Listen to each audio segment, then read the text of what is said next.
Саламатсыздарбы? Парламентаризм сабактары талкуусун баштайбыз. Студиябыздын коноктору депутаттар Акылбек Жамангулов, Аида Касымалиева жана Алтынбек Жунус уулу. Кош келдиңиздер. Бүгүн жогорку кеңеште көптөгөн саясий окуялар болуп кетти. Анын бири жогорку кеңеш өкмөткө ишеним көрсөтпөө тууралуу чечимди кабыл алды. Себеби эмнеде болду Акылбек мырза? Себебин барыңыздар билесиздер. Мына 1-2 күн мурун биз коалиция азчылык бул маселени 3 фракция караганбыз. Өкмөттүн отчету боюнча bir жылда ал жерде бир топ сын пикирлер айтылган. Анан эң чоң мүчүлүштүктөр ошо ТЭЦте болгон авария маселеси, 3,5 миллиардга жакын акча каражат бюджетке түшпөй калгандыгы маселеси жана башка бир топ чоң маселелердин көйгөйлөрүнүн баары айтылды. Анан жалгыз эле бул недоверие маселесин коалиция азчылык колдогон жок. Андан тышкары ошо коалиция көпчүлүктүн ичинен да бир топ депутаттар кол коюп бүгүн палатага алып чыгынды. Анан барыңыздар бул болгондо ошо 100дөн ашык депутат колдоо менен президентке. Мына ушул эле маселени жанагы депутат Масалиев дагы козгоду. Эмне үчүн өткөн аптада эле социал-демократтар жана башка ушул коалициялык көпчүлүктөгү фракцияда турган депутаттар Сапар Исаковдун өкмөтүн колдоду эле, ага ишеним көрсөттү эле. Ал эми бул аптада ишеним көрсөтпөй калды. Себеби эмне болду Айда? Азыр дагы социалдык тармактарда ушул негизги талкуу болуп атат. Эмне себептен Кыргызстан менен СДПК, КСДП колдойт дагы отчетту, бирок ишеним көрсөтпөөнү дагы колдоп койду деп. Бул жерде мен айтат элем, отчет башкача. Биз отчет боюнча эч кандай бир наразычылыгыбыз жок да. Эми мүчүлүштүктөр бар, бирок биз колдоп бергенбиз фракция. Ал эмес эле мына күн сайын эле азыр саясат аябай өзгөрүп атпайбы? Бул жанагы кадрдык жүрүштөр болуп калды да. Президент менен премьер-министрдин ортосундагы тиреш, кризис ачыкка чыгып калды. Жана ошол мезгилде биздин фракция лидерибиз дагы Иса Шыныкулович туура түшүндүрдү абдан. Мындай кырдаалда парламент өзүнүн калыс сөзүн айтыш керек. Себеби дегенде ошол тиреште, кризисте биз иштей албайбыз да. Парламент президент менен өкмөт тирешип туруп алды. Бул акыркы жана дайындоо болуп калды да. Президент бирөөнү жумуштан алса, аны кайра 2 күндөн кийин жумушка коюу. Маселе ошол. Маселе отчетто эмес. Отчет боюнча да суроолорубузду бергенбиз, бирок бизчи. Мына ушул жүрүштөрдөн кийин эле Республика Ата Журт фракциясы дароо коалициялык көпчүлүккө кошулуу тууралуу чечим кабыл алып, кошулду. Бүгүн мына түштөн кийин ошондой чечим кабыл алынды 19 апрелде. Ал эми мына сиздер эмне үчүн оппозицияда калып калдыңыздар? Сиздер дагы мынакей өкмөттү колдобогон, сындаган жана отчеттун кабыл албай койгон фракциясыздар да. Эмне үчүн андай болду? Биринчиден оппозицияда туруп биз сындап, мына жогоруда Акылбек Жекшенович айтып кетти. Ушунун аркасынан коомчулукка көп мындай парламентке ушул түрткү берди ушул оппозициялык партиялар жана соц тармактар деп айтып кеттик. Бул жерде көп бүгүнкү парламенттин чечимине көп ошол мына коомчулуктун дагы нааразычылыгы билинип, анан бүгүнкү чечимге келип отурабыз. Ал эми биздин коалицияга кошулабызбы же кошулбайбызбы, бул тууралуу эми акыркы чечим чыга элек. Сүйлөшүүлөр жүрүп атат, бирок биз ойлойбуз, биз сөзсүз эле жаңы коалицияга киришибиз керек, же бир жаңы өкмөттүн бизге да бир креслолор керек деген үчүн сындаган эмеспиз. Биз оппозициялык партия катары өзүнүн вазифабызды аткарып, ошол көзгө көрүнүп калган жетишпестиктерди айтып, анан недоверие көрсөттүк. Ошол өкмөттүн эң негизги жетишпестиги эмне болду? Чынында эле ошол жаңы шайланган легитимдүү президент менен тирешүүсүбү, же болбосо жанагы сиздер отчет алып аткан учурда дагы бир абдан эле бир оор койгон кемчиликтери чыктыбы? Буга чейин коллегалар айтып кетпедиби? Мен экөөнү тең колушугам, коллегаларым сөздөрүнө. Анан бул жерде эми экөө тең туура деп эсептейм да. Мына президент менен өкмөттүн ортосундагы келишпестик маселеси, жогорку кеңеш менен дагы өкмөттүн ортосундагы келишпестиктер боюнча, кадр саясаты боюнча бир топ жалгыз эле буякта премьер-министр күнөөлүү эмес да. Ошо коюлган кадрлардын туура эмес иш алып бардыгы боюнча жанакында натыйжалуу 1 жылдык мөөнөттүн ичинде туура эмес иш алып барып аткандар боюнча маселелер көтөрүлдү. Мына бир эле мисал катары айтсак, мына жөлөк пул боюнча маселе. Эми ал министр болуп иштеп аткан бизди өтө сыйлайбыз, а киши биздин депутат коллегабыз болгон, бирок тилекке каршы а киши өзүнүн жумушун тийиштүү мындай алып барылып калганын биз баарыбыз көрүп атабыз да. Албетте биз азыр коалицияга киргенден кийин бул маселени ушу коалиция көпчүлүктүн ичиндеги лидерлерге дагы бир сунуштама беребиз. Коалицияны топтоп атканда ошол жерде бирөөнүн тааныш билиштигин же бир фракциянын кызыкчылыгын эмес, а реалдуу ошо татыктуу адамдарды, тажрыйбасы бар премьер-министр болобу, вице болобу, министрлер болобу, ошол курамын тажрыйбалуу адамдардан түптөш керек деген биз маселени коюп атабыз. Мурдагы президент менен мына жаңы президенттин ортосундагы ажырым 31 марттагы экс-президент Алмазбек Атамбаевдин пресс-конференциясынан жана ошол партиянын жыйынынан кийин белгилүү болду эле. Ошондон бери Сапар Исаков мисалы ошол азыркы президент менен, легитимдүү президент менен, ошондой эле жогорку кеңеш менен тыгыз иштешип кетүүгө, ошол ажырымдарды жоготууга аракет кылдыбы же жокпу? Аракет кылды. Жана мүмкүнчүлүгү толук бар эле да. Биз ошол өкмөт калат, иштейт деп атканбыз. Отчету деле былтыркы, мисалы үчүн, отчеттон өтө деле айырмаланбайт. Мындай жакшы жактары дагы бар, начар жактары дагы бар да. Ал арада жана ТЭЦ маселеси чыкты. Андан тышкары мына жөлөк пул маселеси, бул эми биздин ошол жөлөк пул мыйзамына караштуу демилгечилер абдан нааразыбыз. Сапар Жумакадыровичка эмес, ошол министрге. Себеби дегенде жана соц тармакты тейлеген Чолпон Алыевна Султанбековага нааразыбыз. Себеби дегенде ушул 2017 жылдагы мыйзам иштей бериш керек эле да. Бирок сиз берген суроого кыска эле жооп берейин, аракеттенди. Бирок ошол акыркы чечими эмнегедир түшүнүксүз болуп калды да. Акыркы кайсы чечими? Акыркы чечим жанагы Болот Сүйүнбаевди дайындоо. Ушул Болот Сүйүнбаевди дайындоо боюнча ошонун тегерегинде эмне үчүн катуу мындай саясий талаштар? Бул жерде Болот Сүйүнбаевдин же болбосо мындай адамга кара айтпайбыз да, ал жаман, ал жакшы депчи, персонально айтпайлы. Мындай болуп атат да, мына бир бутак аны жумуштан алса, эртеси эле кайра эле аны дайындап коюу, бул мындай неме да, вызов, чакырык да. Президент жумуштан алды, премьер-министр жаңы жумушка дайындап. Бул жерде мындай системалуу көз караштардын мындай тирешүүсү болуп калды да. Ал персонально Болот Сүйүнбаев болобу же башка болобу андай эмес, бул мындай ачыкка чыгарып ийди да ошол тирешүүнү. Бул тирешүүдө эми кантип иштеш керек анда? Биз өлкөдө азыр мына жаз келди, талай иштери башталды, көптөгөн көйгөйлөр бар, туурабы? Мисалы үчүн Сапар Жумакадыровичтин өкмөтүнө мен толук колдойт элем, дагы иштеп турса болот эле деген пикирде элем менчи. Себеби дегенде жана көчмөндөр оюну бар, таза коом бар, бардык жумуштар эми кантип аткарылат дегенди баары эле сурап атышат азырчы. Кантип аткарылат же токтоп калабы? Бирок ошол эле учурда мынакей Сапар Исаковдун өкмөтү көптөгөн бир жаңычыл долбоорлорду баштады эле, ошонун аягына чыгарууга ошол 40 кадам таза коом, коопсуз шаар деген программаларды ишке ашырууга дагы убакыт берилиши керек эле деген дагы пикирлер айтылып атат да. Андан көрө ушу парламент тарап кетсе болмок деген дагы ойлор бар. Буга сиз эмне дер элеңиз? Мында канча убакыт беребиз? Мына баштаганда Лиглас боюнча кандай тескери өкмөткө мындай ишенбештүүлүктөр болду.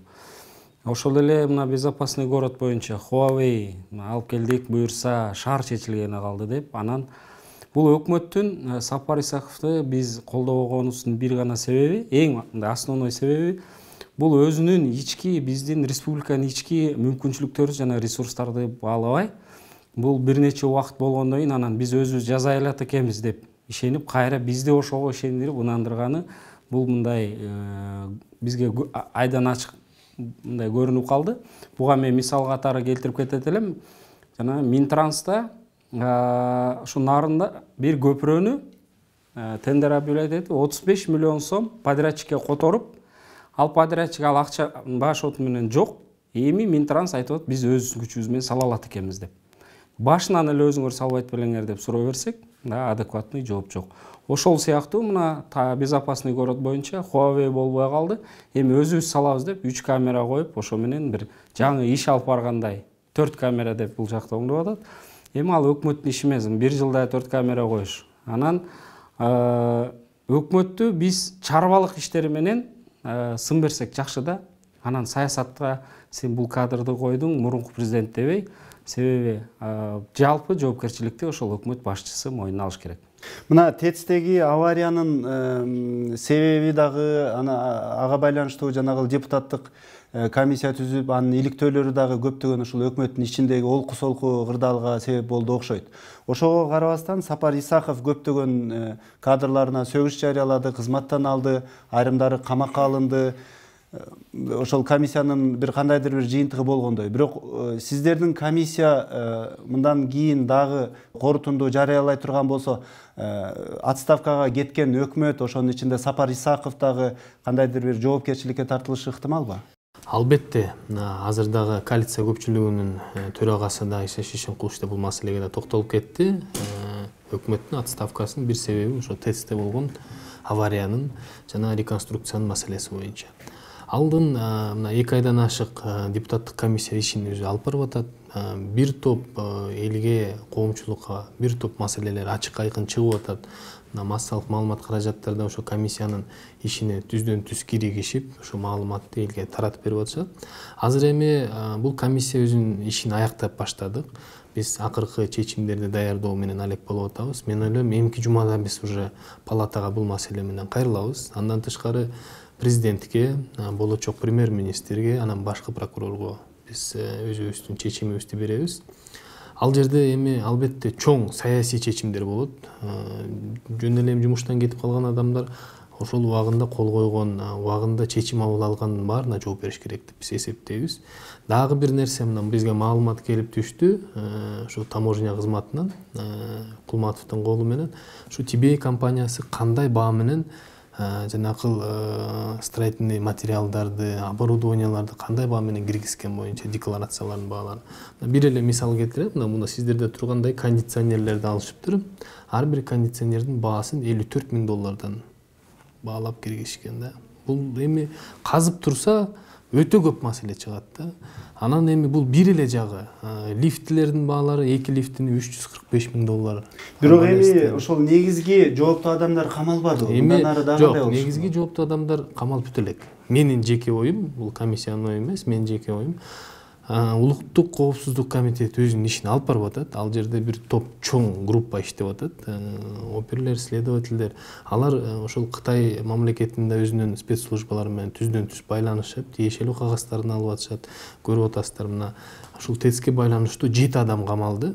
Мен ойлойм, дагы бул аздык кылат. Эмне дегенде бир топ адамдар ушул нерсеге байланыштуу жоопко тартылыш керек. Сапар Исаковдун өкмөтү кандай кемчиликтерди кетирген болсо, анын ичинде ошол коррупцияга байланыштуу кандайдыр бир иштерге шектелген болсо, аны шайлаган, аны дайындап ишеним берген коалициялык көпчүлүк, ошонун ичиндеги депутаттар дагы моралдык жактан жоопкерчилик тартышы керек деп бүгүн мына коллегаңыздардын бири билдирүү жасады. Мына сиз ошол социал-демократиялык фракциянын ичиндеги депутат катары сиздин башка фракциялаш депутаттарыңыз ошол жоопкерчиликти сезеби? Сезсе кандай сезет? Албетте биз сезебиз. Буга Иса Шишенкулович да абдан жакшы суроо берди. Эгер биз дайындасак, биз ишеним көрсөтпөй кое албайбыз дегенди түшүндүрбөйт бул депчи. Себеби дегенде эгер өкмөт жаман иштесе, анда ишеним көрсөтпөй толук мүмкүн. Ошол эле коалициялык көпчүлүккө. Бирок мен өзүм үчүн жооп берейин. Мындай болот да, азыр мен ушул күндөрү бүгүн айрыкча эстедим, 26 августту. Ошол өкмөт жаңы дайындалып атканда биз абдан үмүт чоң эле. Технократтар, жаштар, ошол күнү майрамдай жаркырап келишкен баарычы. Анда жана Темир Жумак Кадыров да тирүү эле, Зилалиев, ошол күндөрдү эстесеңиздер абдан үмүт чоң эле. Кеңешчилер Гарвардтан Анан бул жерде мындай да, эми ошол үмүттөр аткарылбай калды. Бир чети көп мындай кадрдык кечке эле алмашуулар боло берди. Жанында бир да вице калган жок акырындачы, башында дайындалган. Анан бирок бул жерде бир эле жоопкерчиликти мен айта алам. Парламенттагы ушул жоопкерчиликти сезиш керек. Эмне себептен парламент тарасын деген сөздөр чыгып атат. Себеби дегенде биз ушул өкмөттү дайындап атканда, ошол 26 августта дайындап атканда биз туруктуулукту каалаганбыз. Ошол 28 жылдын ичинде 30 премьер, эртең эгер жаңы премьер дайындалса 30-чу болот экен. 28 жылдын ичинде. Көз карандысыздык. Биз ошол үмүтүбүз чоң болчу да, Сапар Жумакадыровичтин өкмөтү 2 жыл, 3 жыл иштейт, бир жыйынтык алып келет деп. Бул эми суроо биз өзүбүзгө да беришибиз керек, депутаттар. Биз кандай өкмөттү дайындап атабыз? Дайындап атканда жөн эле макул болуп кнопканы басып коебузбу, же бир мындай басымга туруштук бере албайбызбы, сурайбызбы, ал өкмөттөн сураганда ошол отчетун жакшылап карайбызбы, же мындай саясий оюндар болуп кетип атабы, биз ошол жагын абдан жакшы ойлонушубуз керек. Себеби дегенде биздин колубузда өлкөнүн келечеги турат да. Бул эми оюндар өтөт, саясий оюндар болобу, же бир кандайдыр бир кризис болобу, бирок биз азыр деле ушул маселени чече элекпиз. Өкмөттүн туруктуу иштешин. Балким ал дагы өзгөртүүлөр киргизип, ар бир депутат өзүнүн министрликке барганда, министр болгондо өзүнүн депутаттык мандатын да сактап калат деген балким чечим болуптур. Ошондо жакшылап иштей беришет, коркпойчу. Азыр улам алмашкан сайын кайра эле кетип атпайбы? 27 жылда 30 өкмөт алмашыптыр. Бирок бизге ошол өкмөткө натыйжалуу эмес иштеп калган өкмөттөрдүн баардыгына эң чоң жаза бул отставкага кетирүү да.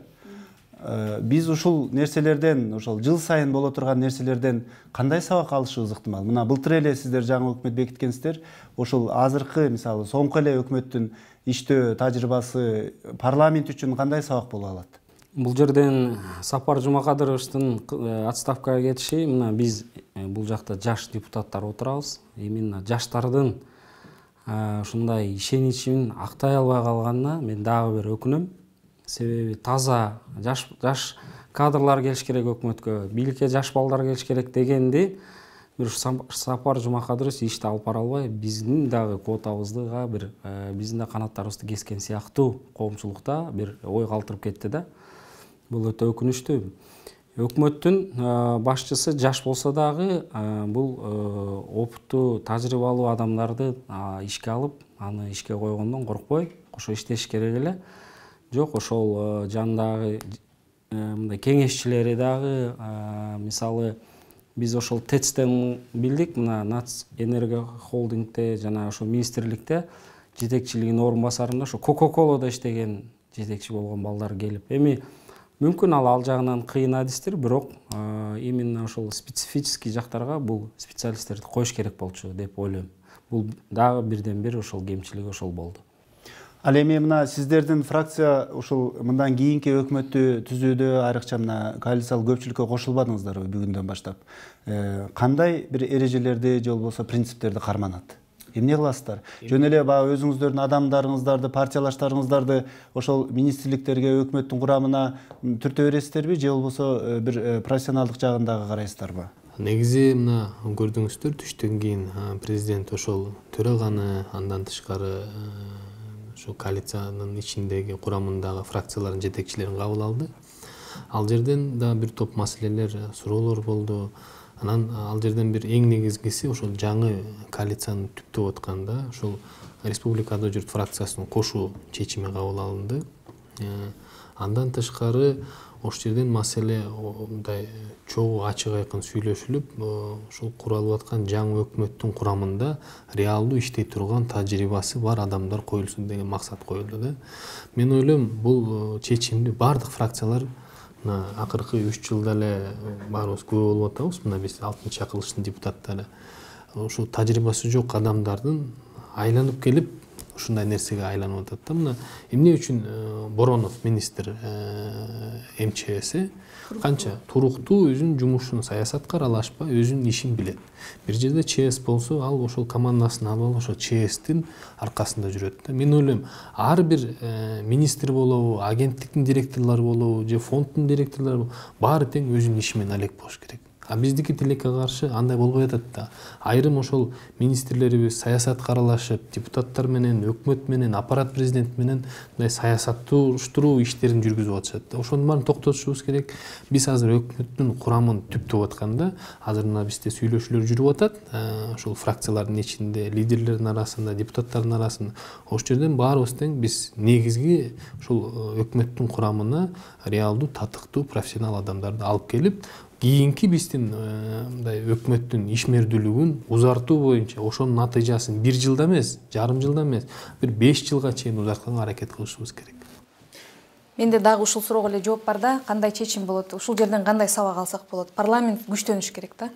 Азыр ушул мезгилде жаңы президент менен, жаңы өкмөт менен ушул жерден парламент спикер менен чогуу депутаттар мындай кандай десем азуусун көрсөткөнгө дайыма ошондой мүмкүнчүлүк алыш керек да. Аны үчүн күнүгө добуш берип атканда дагы мындай өзүнүн позициясын көрсөтүп туруш керек. Парламент өзүнө, биз парламенттик өлкө болгондон кийин чечим чыгаруу жагын бүт баарын мындай күчтөнүш керек парламент. Ошондо бизде саясат гана кызыбастан мындай бир ачык айкындуулук болот, курч болот маселелер ачык айкын айтылышы керек. Ошондой болуш керек да негизичи. Мен жана Исхак Абсаматовичтин сунушуна дагы бир мындай өзүмдүн ой пикиримди билдирип кетким келет.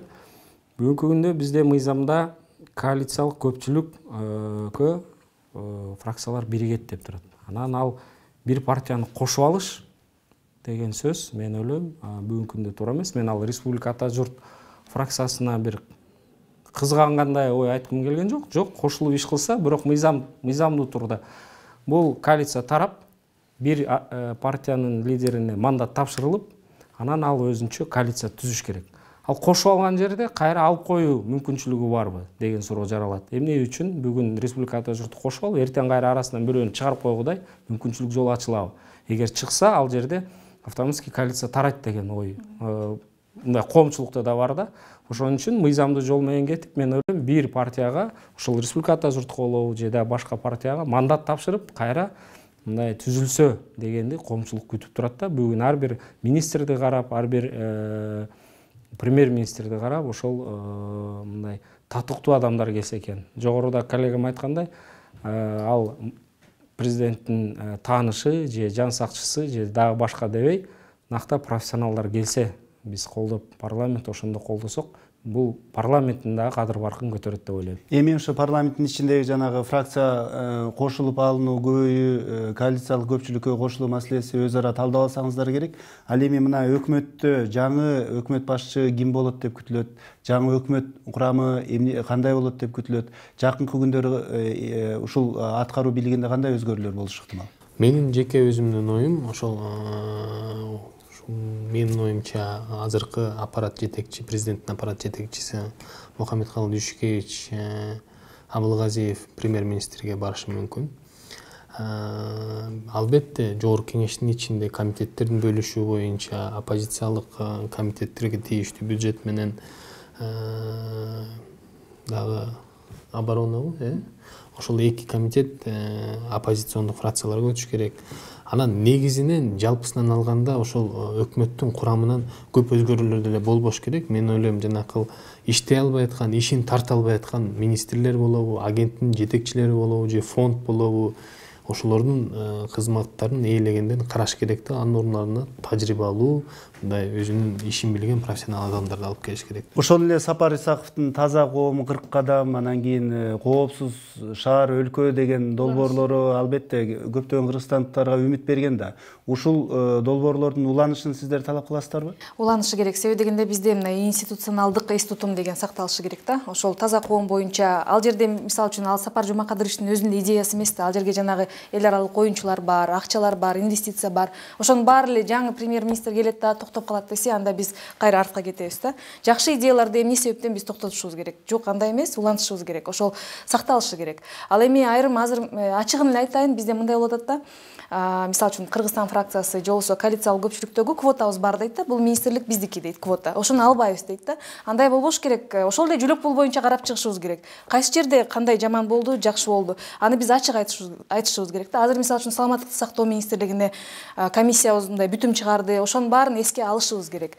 Ал эми ким болот дегенде мен макулмун сизге ошол биринчи талапкер катары Мухаммедкалый Абылгазиевдин аты аталып атат да. Буга чейин мына коомчулукта Кыргызстандагы кош бийлик тууралуу дагы эксперттердин оозунда айтылып келди да. Мурдагы президент менен азыркы президенттин тегерегиндеги кандайдыр бир ошол бийлик мындай бир эки ажырым бар деген, Кыргызстанда кош бийлик жүрүп атат деген. Парламенттин соңку кадамдары ошол Кыргызстандагы ошол кош бийликтин жоголушуна, ошондой эле стабилдүүлүктүн бекемделишине салым кошо алабы?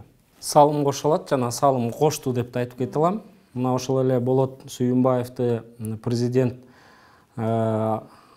коррупцияга болгон күрөштүн биз ойлойбуз, жыйынтыгы начар болгондон деп отставкага кетти деп коомчулук түшүнүп, ал эмес биз ошол жанагы саясий мындай оттенокто камалган саясатчылардын туугандары менен жолукканда, ошол жерде ошол Канат Исаев же Текебаевдин туугандары ошол Болот Сүйүнбаев менен Абдил Сегизбаевди жоопко тартыш керек, аларды бул республикадан чыгып кетпес үчүн токтотуш керек деген айрым депутаттардын да сунушу болду.